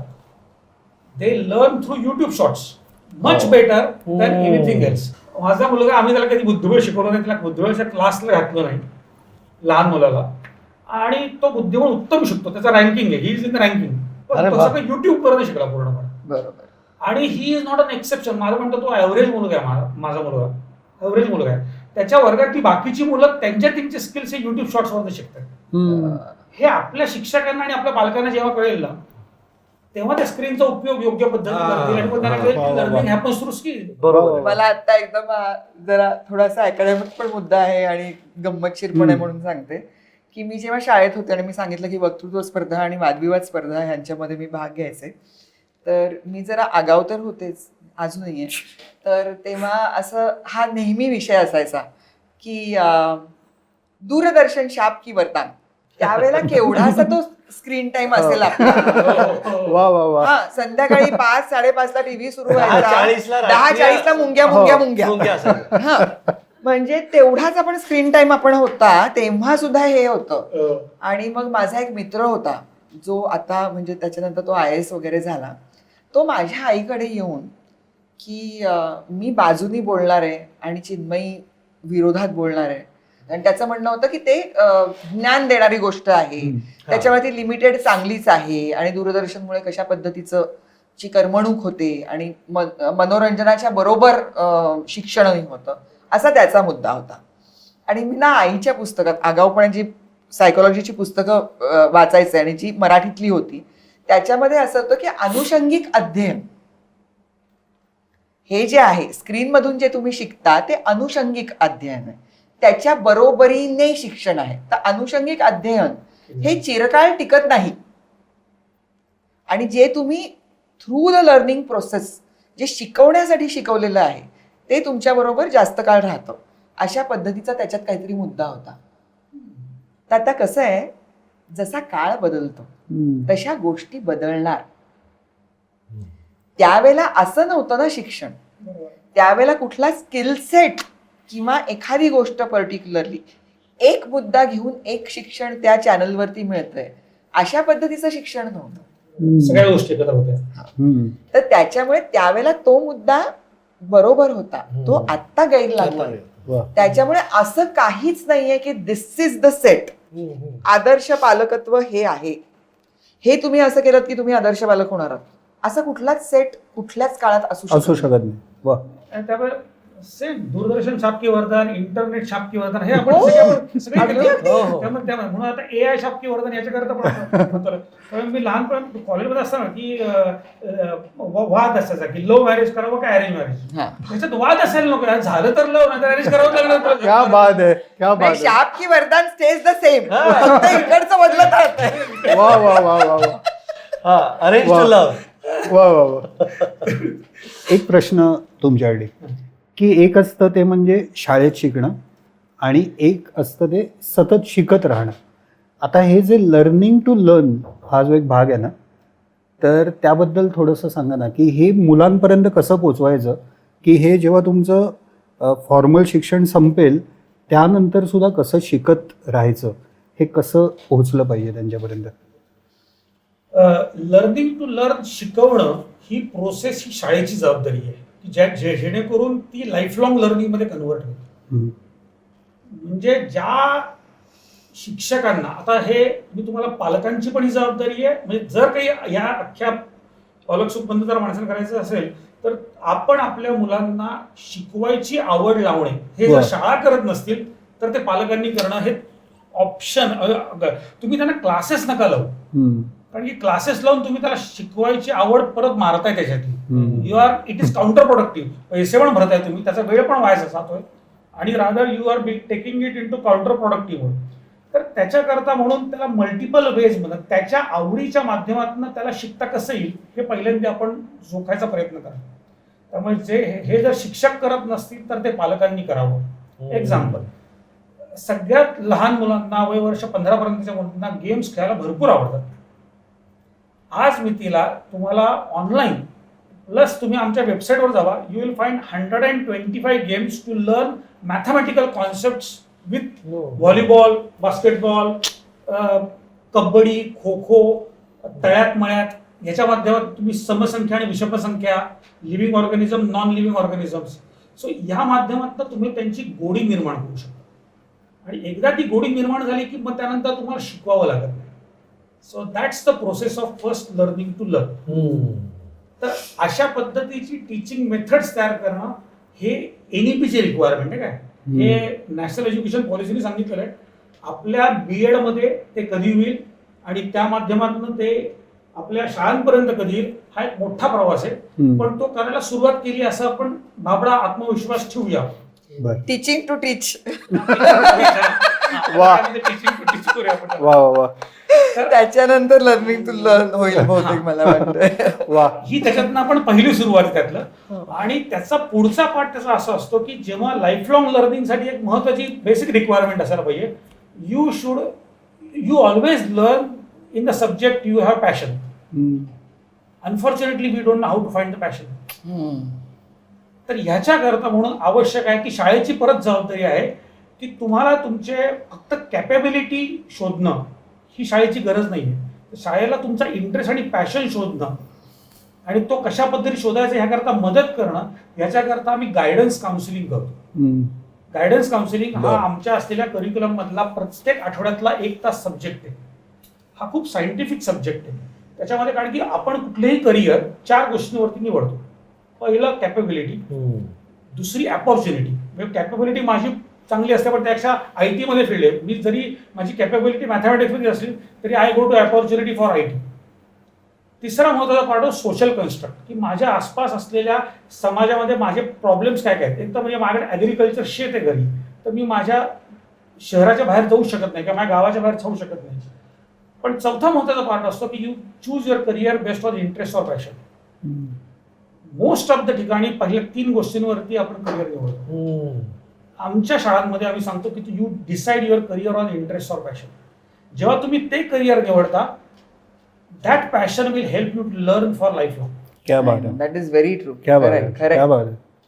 मगाशी तुम्ही AI चा उल्लेख केलात म्हणून मुद्दाम हा प्रश्न, की आता AI, ChatGPT, ग्रॉक आणि असे अनेक आता टूल्स आलेले आहेत. आणि अनेक पालकांसाठी विशेषतः नाईटमेअर्स ठरत आहेत. म्हणजे पालकांना असं वाटतंय ते त्यांची झोप उडली आहे, मुलं आता कसं शिकणार, पुढे काय होणार वगैरे हे सगळं. ह्याच्यावर तुमचा टेक काय की ChatGPTमुळे लर्निंग कमी होईल की आणखीन वाढेल? इथं परत शाळा आणि पालकांची जबाबदारी आहे.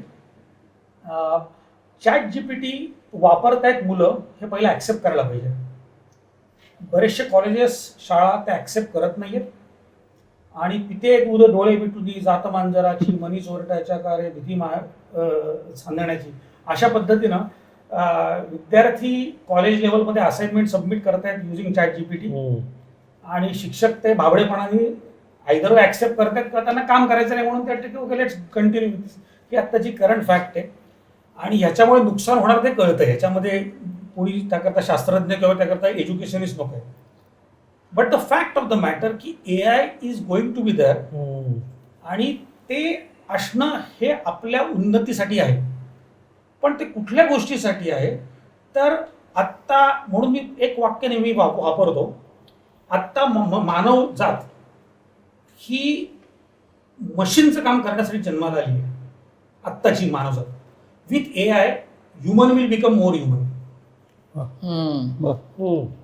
लॉजिक सांगतो त्याबद्दलचं. किंवा I also say teachers will become more human.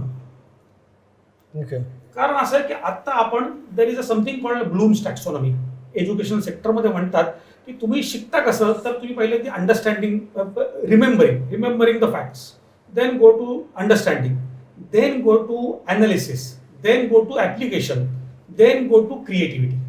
असं त्याच्यामध्ये पाठ. आता ह्या फिलॉसॉफी बद्दल किंवा टॅक्सॉनॉमी बद्दल मल्टिपल वादविवाद आहेत, रिव्हर्स ब्लूम्स वगैरे म्हणतात. पण जर आता विचार केला तर आपली शिक्षण व्यवस्था किंवा आपले शिक्षक आतापर्यंत दोन गोष्टीमध्ये अडकलेत. They are into remembering and understanding only. अजून आपण वरच्या 5 स्किल्स आपण आपल्या शाळांमध्ये वापरत नाहीयेत. त्यामुळे आपली शाळा वापरत नाही, त्यामुळे पालक पण एक्सपेक्ट करत नाहीयेत त्या गोष्टी. AIनी ह्या दोन गोष्टी स्वतःकडे घेऊन टाकल्या. AI can make you good understanding.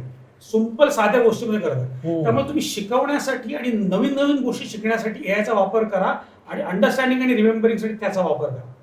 But it will not show you the application. Application is a individual effort to put connected with the experience. Application म्हणजे काय, माझ्या एक्सपिरियन्सेसशी मी कनेक्ट करतो आणि ते नवीन संकल्पना त्यात अप्लाय करतो.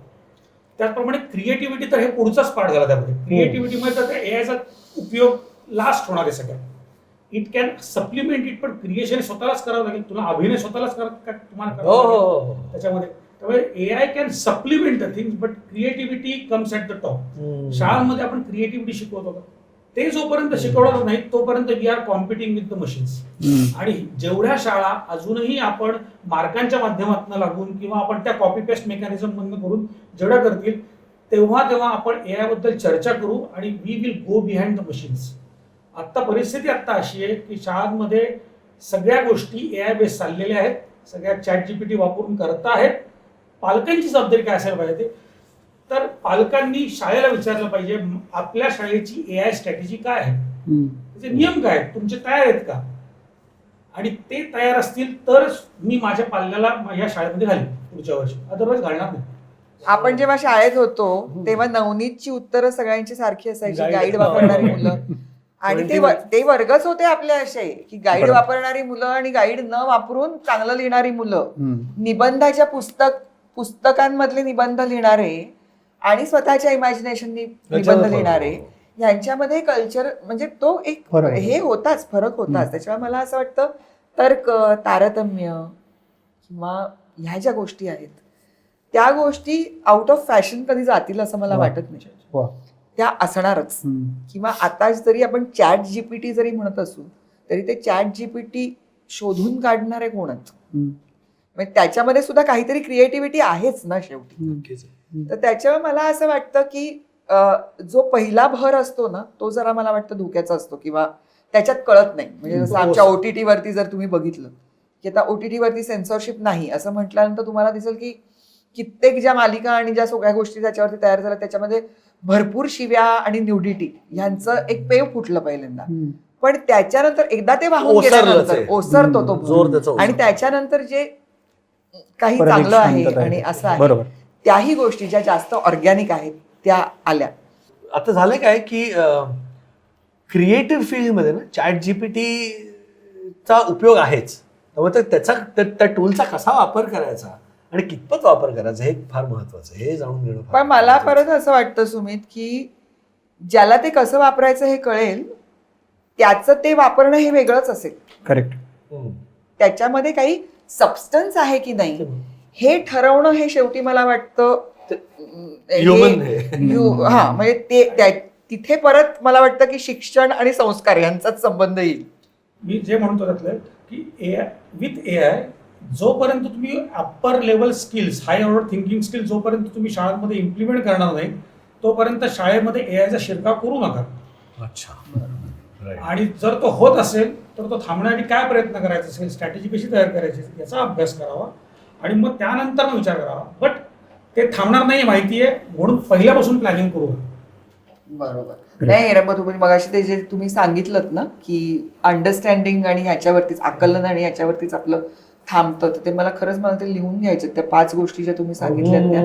कारण हे इतकं म्हणजे मला असं वाटतं की आमचं लर्निंग चालू आहे की इतक्या गोष्टी नवीन नवीन कळत आहेत आणि ह्या जर कुठे, कारण ह्या मला असं वाटतं की ह्या फक्त शिक्षणाच्या बद्दलच्या नाही आहेत, ह्या जगण्याच्याच बाबतीतल्या गोष्टी आहेत. वा. हे फक्त करिक्युलम आणि एज्युकेशन आणि लर्निंग आणि टीचिंग इतपतच नाही आहे. ह्याचा आवाका फार मोठा आहे ह्या सगळ्या गोष्टीचा. So nice. शेवटचा एक प्रश्न हो. येस. आणि तो तिघांनाही कॉमन आहे अर्थातच. असं एक इमॅजिन करा की तुम्ही एका लिफ्टमध्ये आहात आणि तुमच्या समोर एक वर्षाचे पालक आहेत. त्यांच्या हातामध्ये एक बाळ आहे आणि ते 1 वर्षाचे पालक आहेत, नवरा बायको आहेत आणि 10 मजले तुम्ही एकत्र जाणार आहात. आता तुम्हाला त्यांना काय सांगावं असं वाटेल?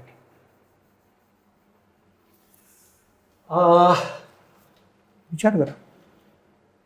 आणि हे मी माझ्या ही घटना बऱ्याच वेळा होते माझ्याबद्दल आणि मी करतो त्यामुळे मी बऱ्याच वेळा उत्तर सांगितलं. मी पहिली महत्वाची गोष्ट सांगतो ह्यांना, शक्यतो 3 वर्षापर्यंत त्यांना एकही स्क्रीन देऊ नका. कुठलंही screen. There is a specific reason for that. Multiple exposures to screen. आणि हे शक्य आहे काय? हे अशक्य नाही आहे. स्क्रीन न देणं हे पालकांची जबाबदारी आहे. अगदी.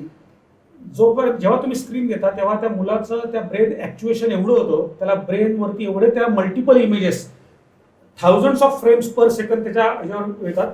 त्याला ब्रेनला सवय लागते की जोपर्यंत नवीन फ्रेम नाही तोपर्यंत तो त्याला इंटरेस्टच नाही त्या जीवनामध्ये. म्हणजे जर एका व्हिडिओ फिल्ममध्ये 10 सेकंदांमध्ये त्याला एक फार्म दाखवलं, त्याच्यामध्ये काही गायी येत आहेत, हे येतात, तर असं मल्टिपल गोष्टी दिसतात. त्याच मुलाला खऱ्या फॉर्ममध्ये घेऊन गेलात तर तो 5 मिनिटांनी विचारतो what's so special in this part. त्याचं ब्रेन ॲक्च्युएशन एवढं झालेलं आहे ह्यामध्ये. आणि ब्रेनची कॅपेबिलिटी 3 वर्षानंतर टाइम सेन्स कळतो त्याला ब्रेनला. Brain has a capability to develop the time sense. ती तोपर्यंत नसते. म्हणून लहान मुलांना कार्टून्स बघायला खूप आवडतात कारण की त्याच्यामध्ये time is at the present tense. आपल्याला कार्टून बघायला आपण किती वेळ बघू कार्टून? 1दा 2दा 5 वेळेला. लहान मुलं तीच कार्टून 50 वेळेला बघतात. They are in the present tense. ती ब्रेन डेव्हलप नसताना जर तुम्ही त्यांच्यावर स्क्रीन दिला तर त्या मुलाला हे सगळे आत्ताचे करंट चॅलेंजेस आहेत ना, त्याच्यामध्ये फोकस नसणं, अटेन्शन डेफिशियन्सी, ADHD, हे सगळे प्रॉब्लेम त्याच्यामुळे सुरू होतात. वय वर्ष 3च्या खाली तुम्ही स्क्रीन एक्सपोज केल्यामुळे. कुठल्याही पद्धतीचं स्क्रीन, टीव्ही पण नाही, मोबाईल तर नाही, अजिबातच नाही, लॅपटॉप पण नाही. ह्या पहिल्या त्यांना सांगतो. That's all. पिरियड. अजून काहीच बोलायची गरज नाही. ओके. मला असं वाटतं की आई वडिलांनी काहीच आता आपल्यामध्ये काहीतरी लाईफस्टाईल चेंजेस करायचे आहेत असा विचार करू नये. आणि एक नॅचरल प्रक्रिया झालेली आहे, तुम्हाला बाळ झालेलं आहे. So just enjoy. वा. Live in the present.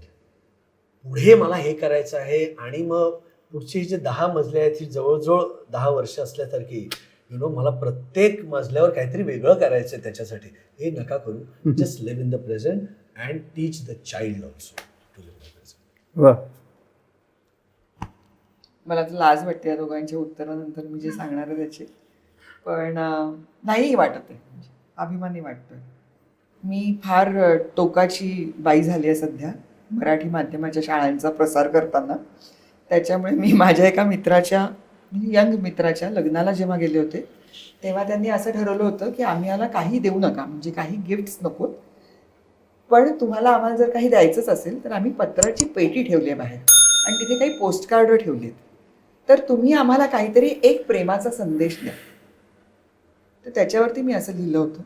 आता तुम्ही पालक आहेत आणि कडेवर मुलंच आहे असं सांगितलं, पण मी हे लग्नाच्या जोडप्याला मी हे लिहिलं होतं. आयुष्यात लग्न होणं ही ती कर्तव्यता आहे असं नाही, पण ते तुम्ही दोघे एकमेकांना छान भेटलात आणि तुम्ही करताय ही अत्यंत उत्तम गोष्ट आहे. लग्न झालंय म्हणून मुलं जन्मालाच घातली पाहिजेत असं काहीच कंपल्शन नाही. पण उद्या जर असं वाटलं की आपल्याला एक मूल हवंय आणि आपण चांगले पालक होऊ शकतो, तर एकतर पालक व्हायचं असेल तर मूल बायोलॉजिकलीच जन्माला घातलं पाहिजे हेही कंपल्सरी नाही. तुम्ही पालकत्व घेऊ शकता. अशी अनेक मुलं आपल्या देशामध्ये आहेत ज्यांना पालक नाही.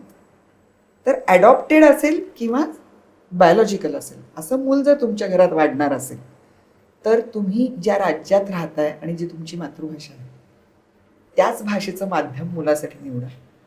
सगळ्यात पहिल्यांदा त्याला त्या भाषेतल्या गोष्टी सांगा. पुस्तकांचा आधार घ्या, कारण पुस्तकं मला वाटतं जितकं लिबरेटिंग गोष्ट आहे ना तेवढी काहीच नाही. कारण जेव्हा मी एक कथा वाचते किंवा वाचून दाखवते माझ्या बाळाला तेव्हा मी असं सांगते की एक गाव असतं आणि त्याच्यात एक छोटंसं घर असतं.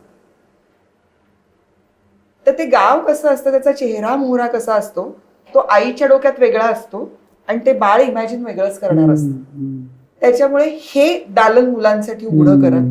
ते मातृभाषेतल्या पुस्तकांचं असू देत आणि त्याच्यानंतर माध्यम मात्र प्लीज माझ्यासाठी मराठी निवडा. थँक्यू, तुम्ही आलात आणि खूप मजा आली गप्पा मला पण. मारताना. खूप मस्त वाटलं. हेरम, खूप तुम्ही मजा आली. सुमित, तुमचा सिनेमा आलेला एकदा काय झालं, हो हो हो त्यात तुम्ही बाप होतात हो. आणि ती अख्खी गोष्टच पेरेंटिंगच आहे. सगळं ते स्टोरी टेलिंगवर होतं आणि खूप माझा तो आवडता सिनेमा आहे. तुमचं अभिनय खूप आवडलेला. तर त्यातल्या एखाद्या गाण्याने शेवट करूया. करूया. फार सुंदर लिहिली होती ती फिल्म सलीलने.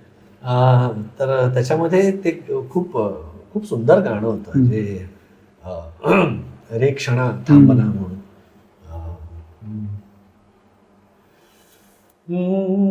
ईश्वराचे रंग हे दाही दिशांना विखुरले, क्षण वेचले नादाऊनी काही तरीही राहिले, जे वेचले ते ठेव तू, जे राहिले ते वेच तू, या तुझ्या इवल्या मुठीतून स्वप्नही जपशील रे क्षणा थांबना, गाऊ दे एक गाणे पुन्हा रे क्षण थांब.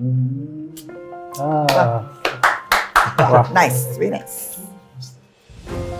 या सगळ्यांचं बोलणं ऐकल्यानंतर हे कळलंय की वेगानं बदलणाऱ्या या जगाचे उद्याचे नागरिक घडवायचे असतील तर त्यासाठीचा विचार तेवढाच मोकळा आणि आधुनिक असायला हवाय. आपण मोबाईलवर ॲपचा अपडेट घेतो ना, तसं पालक म्हणून सुद्धा आपल्याला सतत अपडेट राहावं लागणार आहे. बाकी सावंतवाडी आणि नाशिकच्या भटकंतीनंतर क्युरियस काळेंनी हा निवांत गप्पांचा थांबा घेतला असला तरी त्यांची पुढच्या प्रवासाची तयारी केव्हा सुरू झाली आहे. त्या नव्या प्रवासाला येताय ना तुम्ही?